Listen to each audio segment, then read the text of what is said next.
gives it to you straight in her memoir, Prairie Tale, exposing family secrets, romances, affairs, booze, and drug abuse. It's like a Lifetime movie she could have actually starred in. Please welcome Melissa Gilbert.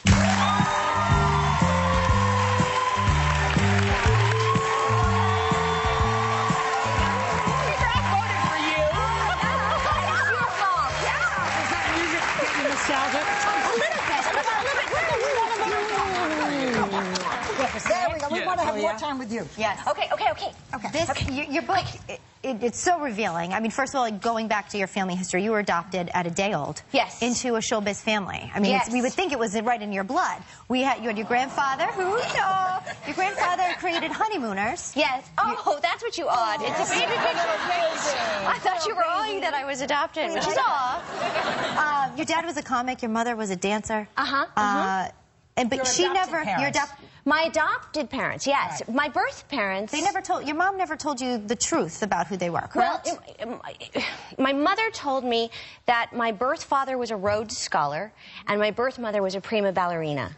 So I grew up believing that I was, you know, Joan Fontaine, or I was this extraordinary ballerina, and Stephen Hawking. Lynn Fontaine. No. How did you then come to find out who they really were? I searched after I had my first son, Dakota, who just turned 20. When he I know it kills me too. It freaks me out. How many sons do you have now? I have 4 sons. 4 sons. When he was born, they brought him up to me, and I looked at him, and it was the first time I'd ever seen anyone who actually really looked like me. Yeah. And I thought, there's got to be others out there. And so I did the search, and I found my birth family. My birth mother passed away years before I searched. And I found my birth father, who wasn't a Rhodes Scholar. He was a stock car racer. And my birth mother was a dancer, but not a prima ballerina.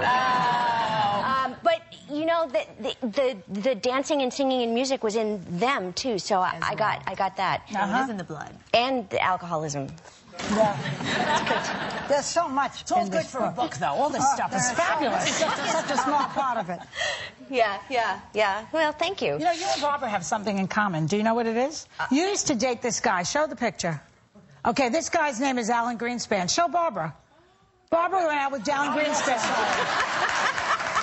Okay, unnecessary. There's so much more to discuss, but thank you, Joy. Okay. Look at the Alan Greenspan. It's hilarious.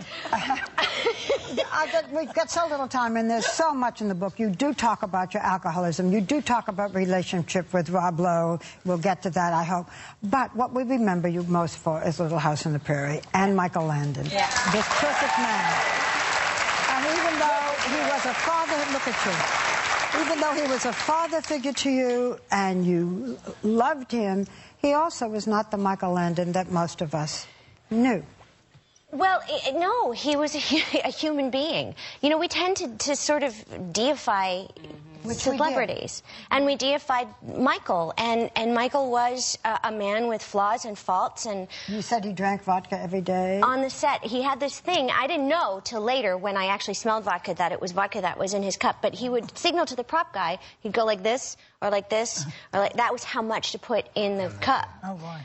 But everybody who wasn't a kid drank on the set. They had beer in the Coca-Cola cooler. Yeah. That was But just that was as the we 70s, deified him, you had a tough time getting beyond that little girl in Little House on the Prairie. Well, yeah, I did.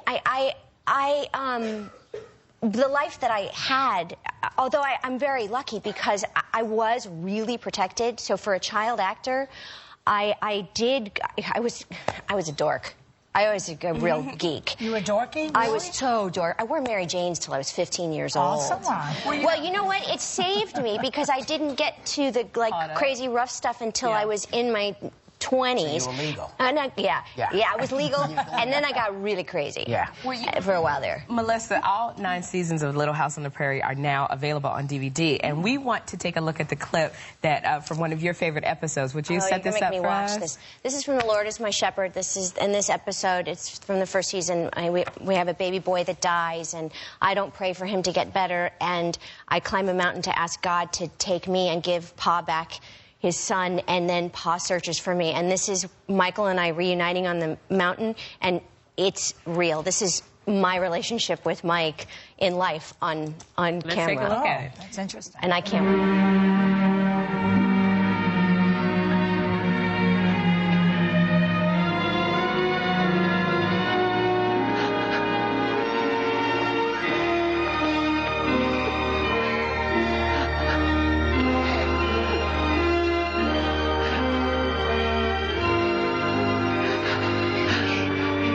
Are you all right?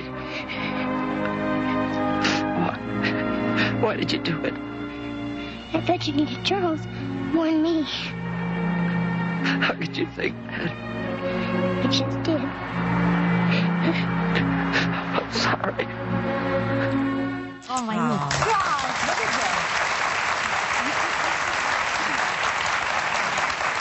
Since he passed away, I can't watch that episode. And thanks for running the clip, you guys. That was really great. Thanks. 2 hours of makeup is now ruined. I'm going to be like snotting. I remember being in my living room watching that, and probably every other episode too. And you mentioned your relationship with Michael there. I want to ask you about another relationship. You began one with Rob Lowe at 17. Yes. And it went on again, off again for about 6 years. Yes. It was intense. And you ended up babies. At one point, you were engaged. Nice headband, Melissa. Thank you. That's the 80s. That's the 80s Awesome. for you. You were engaged and then did find out you were pregnant. Yes. Talk us through how that all worked itself out. And he dumped me when I Yes. told him I was pregnant. And that's when our relationship finally ended. And I was left with sort of this decision to make. And, it's interesting because the first Hot Topic was about Bristol Palin was mentioned, and I was backstage going, I had these 3 options. Have a baby out of wedlock. I'm sorry, we're going to go to black. Okay. Please forgive us. We're just going to tell them what You can it's. actually read all of this. Miscarriage, ultimately. Sorry. And it's all in here. You guys are going to want to read it. This is available in stores, Prairie Tale, and online, and everyone in our audience is taking home a copy. Not enough time. You come back with us, Melissa. It's a very good book. And everyone, take a little time.